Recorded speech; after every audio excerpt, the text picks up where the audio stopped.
The champions of Europe, Champions League Real Madrid are here again, defeating their own neighbors 2-1 today. I mean, a very interesting match. And Real Madrid on top of this one. What if you make of the performance of the boys today? Yes, so um, it was an interesting match. You see a lot of hype, The preview there was a lot of hype and attention. But it was a good match. And they matched up to the hype. It did. When two elephant fights, it's the grass that suffers, and the grass of the bernabeu really suffered this night. You can see the energy. The two teams, look at the stats.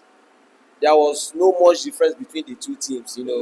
Distance covered, pass completed, pass accuracy, take-ons, almost everything was just slim margin. That's to tell you that this is a very difficult game.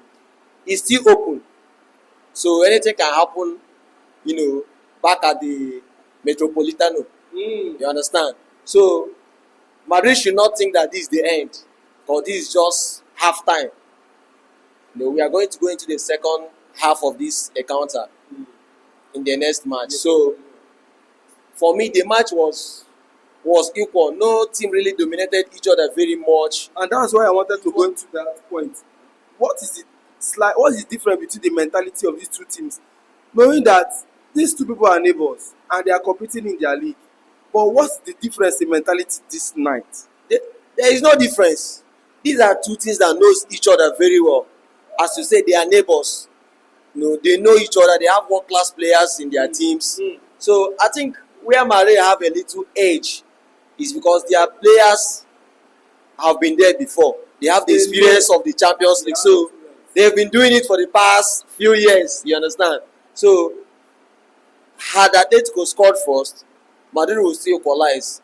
Those players have that experience. They have that confidence that even when they are 2-0 down, that they can still come back and win you. They did it against Man City. They've done it against so many teams, not just Man City. You understand? So that's the difference. Their players have that edge over other players or over other clubs. You get?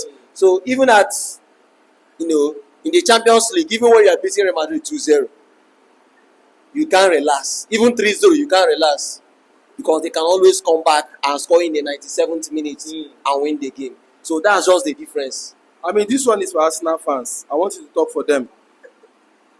Really?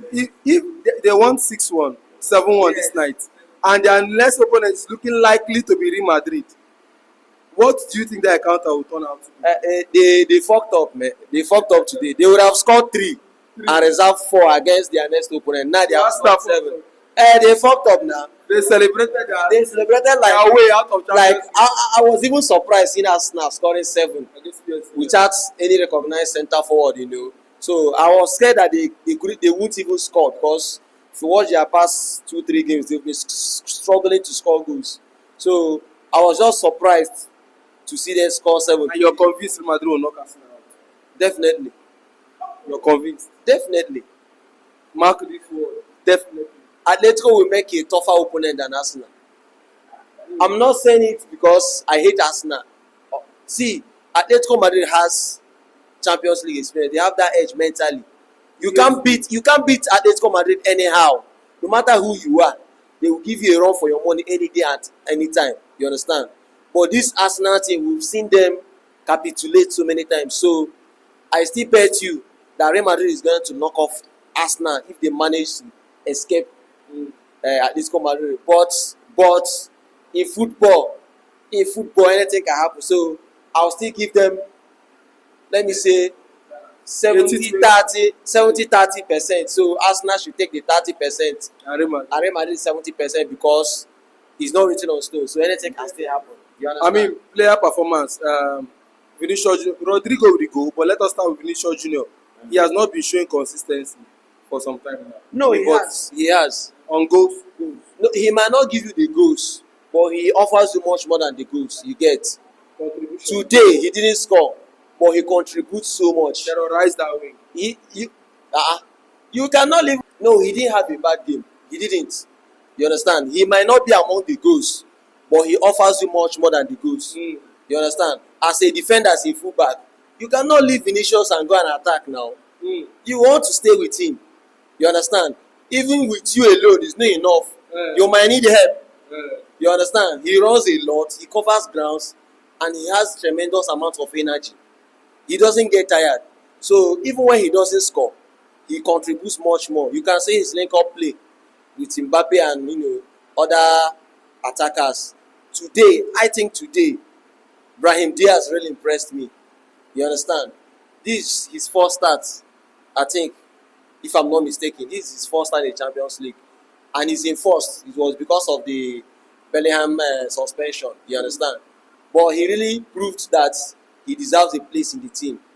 For me, I didn't miss Bellingham today. The guy really offered so much, and he even scored. So that's a plus for him. You understand? So Vinicius, whether he scores or not, he will always terrorize the opposition defense. All right. One question before the final thoughts. Yes. Who is your candidate for this year's Champions League? Real Madrid is still topping the list. Not still. Who is your candidate? I don't have it. I'm not supporting any team yet. I'm not tipping any team. When I say candidate, okay, you're not tipping yet. I'm not tipping anything just yet. Till when they get to the last four, when I get to the semi-final, that's when I do my pick. For now, Wise man. no. I don't want to start counting my chicks before my egg are hatched.